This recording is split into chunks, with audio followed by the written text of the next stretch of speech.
Brought to you by 1AAuto.com, your source for quality replacement parts and the best service on the internet. Hi, I'm Mike from 1AAuto. I hope this how-to video helps you out. And next time you need parts for your vehicle, think of 1AAuto.com. Thanks. In this video, we're going to show you how to remove and reinstall a front axle. This is a 2008 Chevy Equinox, and they fit pretty much 2005 to 2010 Equinox, the Saturn View, as well as the Pontiac Torrent. This procedure will be generally the same. And you know, if you have a axle or worn CV joint, if you turn your vehicle all the way left or right and you hear a clicking noise or feel a little feedback in the steering wheel, that's usually a good sign of a bad CV joint. You'll need a new axle from 1AAuto, jack and jack stands, a 19mm socket, or your lug wrench ratchet with a breaker bar or a pipe for some extra leverage, a 36mm socket, pliers, hammer, small screwdriver, an 18mm wrench, and a ball joint fork and large pry bar. Start out by removing the front wheel. If you don't have the benefit of air tools like I have, you'll want to loosen the lug nuts while your vehicle's on the ground, then raise and securely support your vehicle and take the lug nuts off the rest of the way and remove the wheel. To get this center nut off, you can do a couple things. If you don't have the benefit of impact tools, you want to have a person in the car hold the brakes while you use a 36mm socket and a breaker bar to get it off. The easiest way to do it is just to use an impact wrench, and I've got one, so I'm going to use it.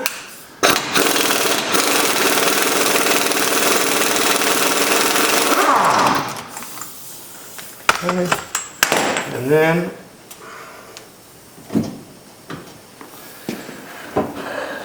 you don't want to beat this with a hammer, but you can just hit it once. Watch the axle in relation to your wheel disc, and if it moves, and it did, then just use the hammer.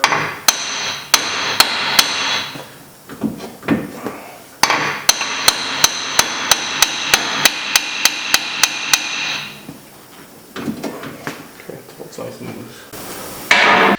And now you want to separate the ball joint from the steering knuckle. Possibly the most difficult part of this repair is actually just getting the cotter pin out of this bolt. Okay, so I'm going to bend it up right there, and then I'm just going to use pliers to grab hold of it, and I am going to break the end of the cotter pin right off just by twisting back and forth. Okay, and now Okay, now I'm just using the pliers and the screwdriver and prying out the other end. What you can do, usually the cotter pin is pretty rusted and in pretty tough shape. If you can't get it off, I was able to actually, on the other side, when I did the other side of this vehicle, you can just put your wrench right on that bolt and turn it, and that will shear the cotter pin off, especially if the cotter pin's a little bit rusty. Otherwise, using the pliers, screwdriver, and maybe even a lineup tool or an impact tool to drive that cotter pin out is what you'll need to do. Now you're going to want to loosen up this nut. So take an 18mm wrench. Okay, put it on there. Now I'm going to take my 17mm wrench. I'm going to hook it on here for some extra leverage. Okay. And as soon as it starts moving, I take my box end off and just use the open end. And I'll speed up here as I take that bolt or that nut the rest of the way off. You want to basically take it off until it turns easily with your fingers. You do want to leave it on with a few threads so that when you separate the control arm from the steering knuckle, nothing violent happens. The nut will still hold it together. Okay. Now, with that nut still on there, I'm going to take a ball joint fork, put it right in here.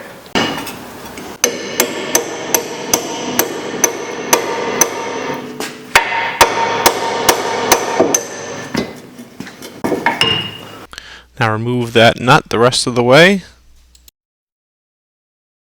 Now pull your ball joint down and out.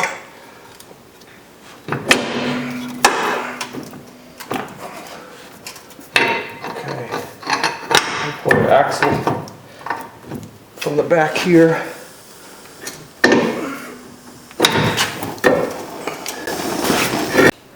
Okay, and now right underneath here is where the axle connects to the transmission. Okay, so you're going to want a good long breaker bar.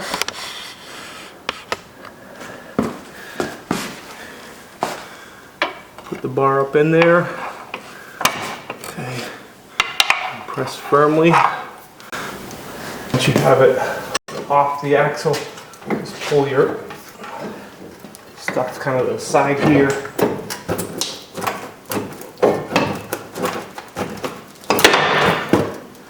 And pull the axle out. Okay, reinstallation.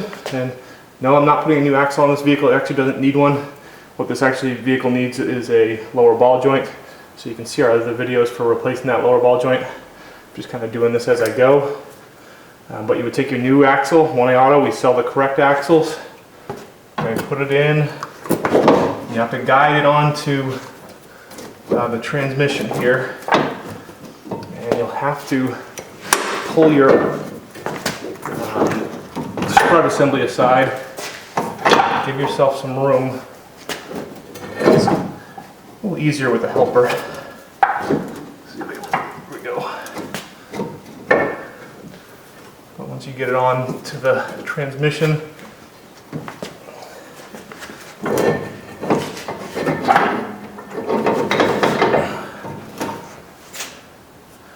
and you just kind of work it on.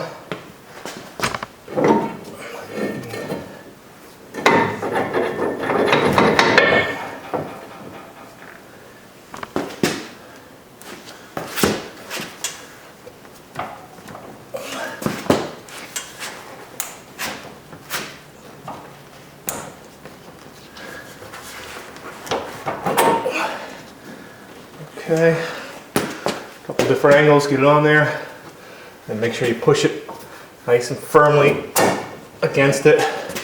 Get it to lock on there. Okay, and pull your strut and knuckle out.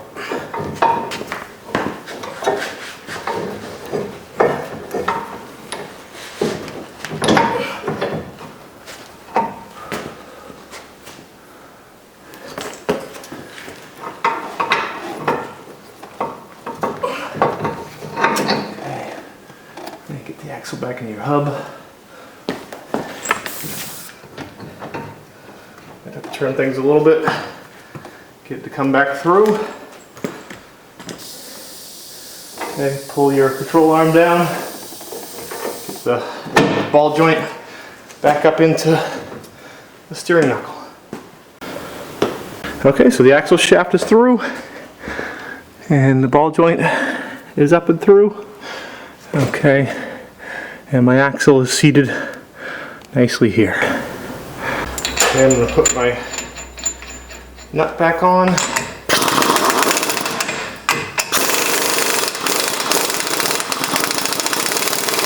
Just kind of tighten up preliminarily.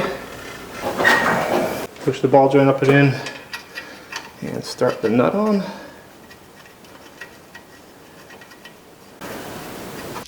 Okay, now here I've put a jack underneath right where the ball joint is. I'm going to lift that up a little bit and then just kind of finger tighten the nut on the ball joint more. Okay, not the best recording angle here, but use your 18mm wrench again, and for the ball joint you basically want to pull it as tight as you can with a small, or not a small, but an 18mm combination wrench. Generally the ball joint nut should be torqued to about 55 foot-pounds, but it's really hard to get a torque wrench onto this spot, so pulling it as tight as you can with a wrench and then pulling it to a point where you can get the cotter pin through and lock the nut in place is the best procedure. Okay, here I'm just pulling the ball joint just a little bit tighter so it's a nice clear path through to get the cotter pin in. And put the cotter pin in, pull it through, and then bend it so it won't come out.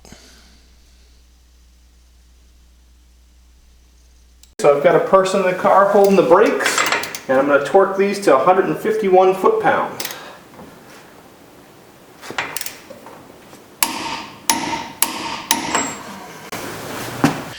Now we can put the front wheel and tire back on, and I'll just thread the lug nuts on by hand a few turns first, make sure they're going on correctly, and then just preliminarily tighten them with my impact wrench. Torque your lug nuts to 100 foot-pounds.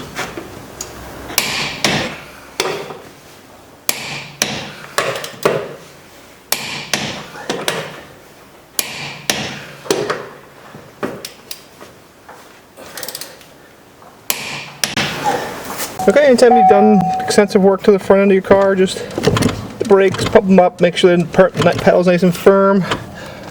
Move your wheel back and forth. Feel for any clunks. Listen outside the car. Make sure everything seems pretty tight. Then just test drive it. Go easy at first. A couple stops in the driveway, turn in the driveway, and then do a more prolonged test drive. We hope this helps you out. Brought to you by www.1aauto.com, your source for quality replacement parts and the best service on the internet. Please feel free to call us toll-free 888-844-3393. We're the company that's here for you on the internet and in person.